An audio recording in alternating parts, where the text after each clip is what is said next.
So I have a little story, and then we'll move into some text. Um, I learned how to lead wilderness trips, backpacking trips specifically, at Camp Ramah in the Rockies.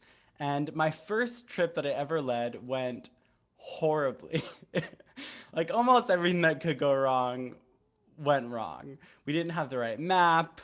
Our bus driver got lost. We got to the trail at like 4 p.m. instead of noon. And so there was hail the first day. Someone forgot his sleeping bag. A person like faked an injury to try to get sent home. Um, and on their third day of the trip, which was our biggest hike day, we got caught in this really wicked storm. And we were at the peak of a mountain, which you should not be in a storm, but there were trees around us, and we heard the thunder, and it kept getting closer. It's like 4 seconds between each crash of thunder, and then 3 seconds, and then 2 seconds, and then 1 second, and there was lightning, and then there was lightning, and there was lightning, and there was hardly any space. So we really felt that the storm was right above us, and we're in like the lightning position because we heard all about lightning strikes, so the largest cause of death for outdoors people in Colorado. We're like sitting on our foam pads in case there's a lightning strike, even though we're in trees, and it's just a total mess. And I just remember feeling so scared and like, oh, come on, God. We already made it this far. We have to hike a lot more. Please don't. Please get this lightning and thunder away from us. So why am I telling this story, and I'll return to it at the end, is because Matan Torah, the giving of the Torah, which we celebrate for the festival of Shavuot, happened in a supernatural thunderstorm. So we have this background, which I'll read quickly, that on the third day, as the dawn broke, there was thunder and lightning, and a thick cloud was upon the mountain. And now Mount Sinai was entirely smoke, for God had come down upon it in fire. The smoke rose like the smoke of a kiln, and the whole mountain trembled violently. The blare of the horn became louder and louder, and Moses spoke, and God answered him in thunder. And then a little later, we have this curious verse, which is what we'll be talking about today. It's from Exodus 20:15. I'll post it in the chat so we can read it out loud.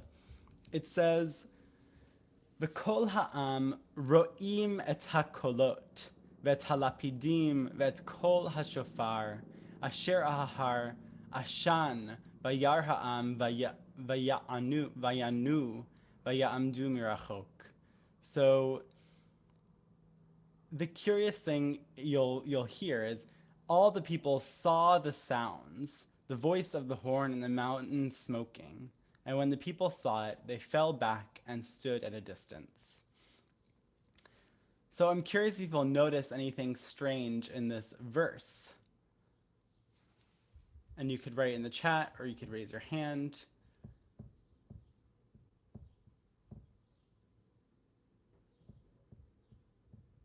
Yes, so they saw the sound. I see people in the chat. So it says in the Hebrew, ro'im et hakolot. Ro'eh is the verb for to see. So they see, and the kolot are voices, sounds, the horn, maybe it's God's voice. And so we have this sort of synesthetic interplay happening here. Synesthesia meaning the mixing of two different sensations. So some people will like see like each number or word will have a specific color or sense. There's a mixing. So what I'm focusing on here is seeing the sounds, and we're going to move into some of how our commentators see these verses, this one verse. So if you're able to read in English, I encourage you to use the raise hand feature, and we'll have a couple people on deck that can volunteer to read. So I'm going to share my screen.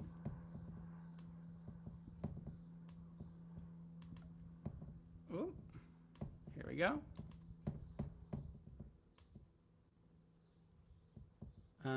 Amazing. So we have this verse here, which we just read, and I see Sarah Sloan's hand was first. Would you be able to read the Rashi?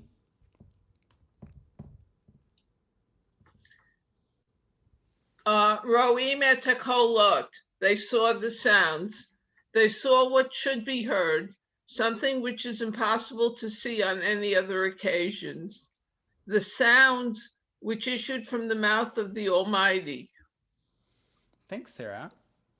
And then, Saul, would you be able to read the Ibn Ezra here?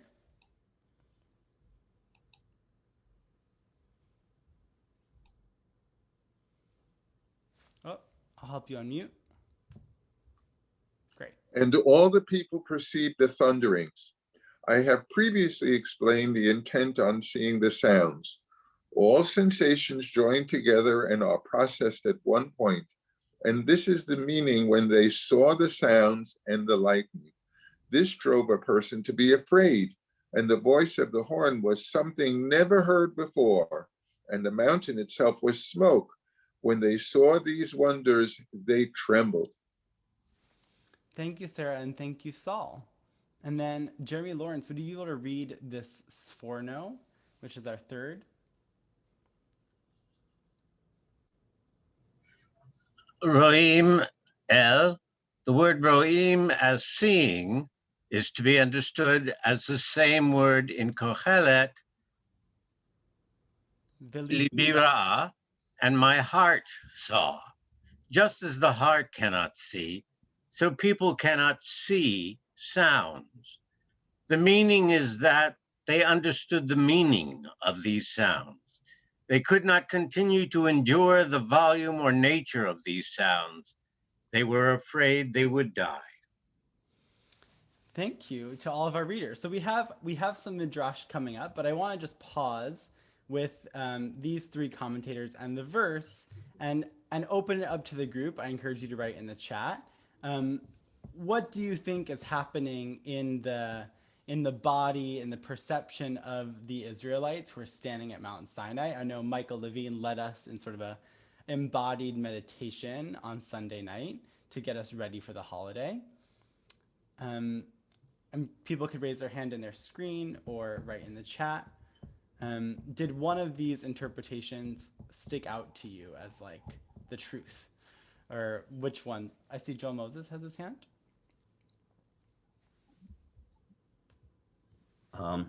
Yeah, like these things happen, like people, they taste sounds or they feel sounds when people meditate. It can be when they're meditating, or it happens to people when they're overwhelmed, PTSD or psychosis for that. But they're all related in some way. And like Aryeh Kaplan, he was really into meditation. He tries to interpret some of these things as, well, the Nevi'im, and I assume he meant Moshe too, where it was a heavy duty form of meditation. And so these all resonate with that interpretation, all these Pirushim. Thanks, Joel. Yeah. I definitely think there's an individual, there's definitely synesthesia happening, but it seems like there's also this sort of communal level synesthesia. I see Sue wrote in the chat, it may be communicating that they were experiencing something in a completely new way. And I'm gonna just put these back up so we can actually reference them. That was good.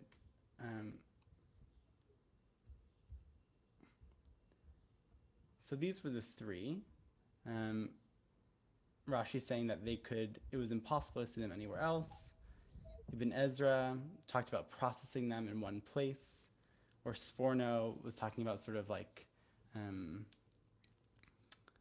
the sphere behind it.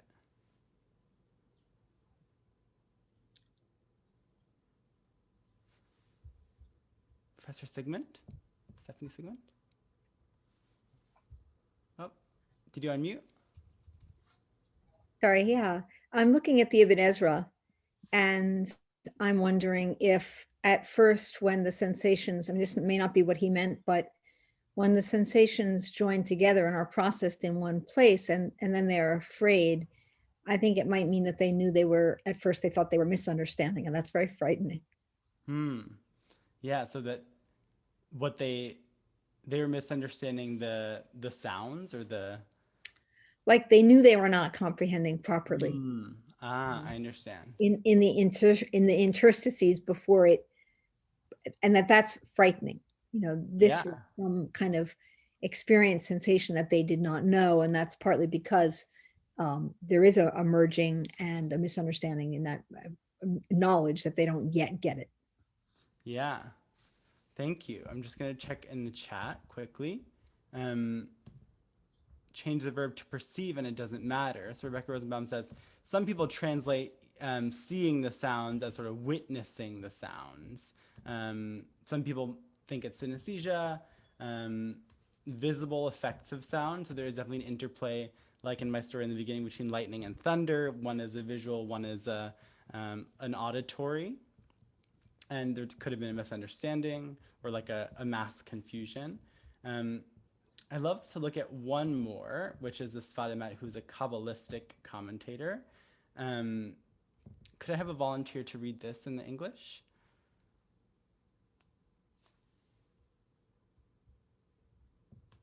Just...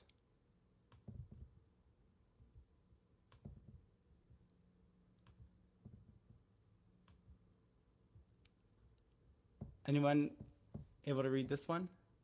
Okay, great. Jack, oh, go ahead. Oh, are you able to unmute?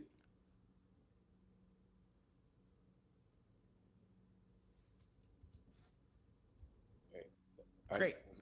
Am I there? Yep, you're here. The one who sees looks at a thing in its completeness, exactly as it is. But for the one who hears, the sound changes as it enters their ears, and it isn't exactly the same sound that was originally made. That's the advantage of seeing. But with hearing, there is an advantage that the sound truly enters inside of them through the ear, whereas the sight remains outside. With this in mind, the verse teaches us that the children of Israel had both advantages. They received the words in the manner of seeing sounds, such that even though they truly entered inside of them, nevertheless, they saw the sounds without any distortion. Thank you, Jack. Yeah, so there's this sort of, the Sfat Emet has this interplay between seeing and hearing and what sort of, what this enables people to do. It seems like the Sfat Emet privileges hearing over sight, but that, you know, being able to have this hearing or seeing the sounds is this sort of pure way of perception. Jack, do you want to comment on that? We can't hear you. Jack, you have to unmute.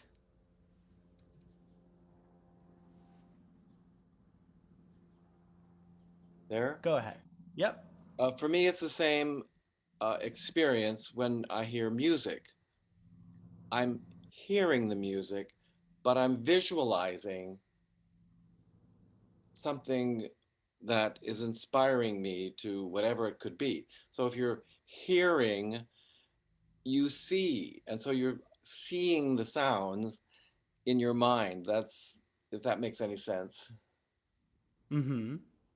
Yeah, definitely. And I can't read sheet music, but I know some people can sort of visualize the notes of music as they hear it in their mind. Yes, of course. I do that all the time. It's interesting, going off of this, it's the Kliakar, who's another Kabbalistic commentator, said that the words that came out of God's mouth sort of took form into letters so that the people could see on Mount Sinai through the smoke, the letters of the Torah sort of floating in the air around them. So they were hearing God's word, but they were seeing the letters that we see on the Torah scroll sort of floating through the smoke in front of their faces. I just want to look at the chat one more time. I can definitely share this source sheet with people. I'll put it in the chat once we're stopped looking at them. And then we have this last thing about Midrash Tanhuma, which said that if people hadn't experienced the thunder and the lightning and the quaking of the mountain and the sound of the shofar, they couldn't have accepted the yoke of the kingdom of heaven. So that if they weren't sort of freaked out in this multisensory way, they wouldn't have quite experienced Sinai as this powerful event and like really understood the weight of it, and that this was like a God-given thing. So I'm going to take down our source sheet. I will definitely post it into the chat so people can access it as a Google Doc. But something that I take from this verse for Imet HaKolot, seeing the sounds, is that when we came back from our backpacking trips at camp on Friday, we'd all, hug each other and we smell and we're dirty and we've been through these crazy tribulations. And the campers who at our age 9, 10, 11, 12, 13, 14, 15, would see people in their tent mates after 5 days of being away and say, oh my God, we saw a bear, we were in a lightning storm, we were in a hailstorm, our stove broke, we ate cold food for 3 days. And there was this sort of like competition of who had a harder time.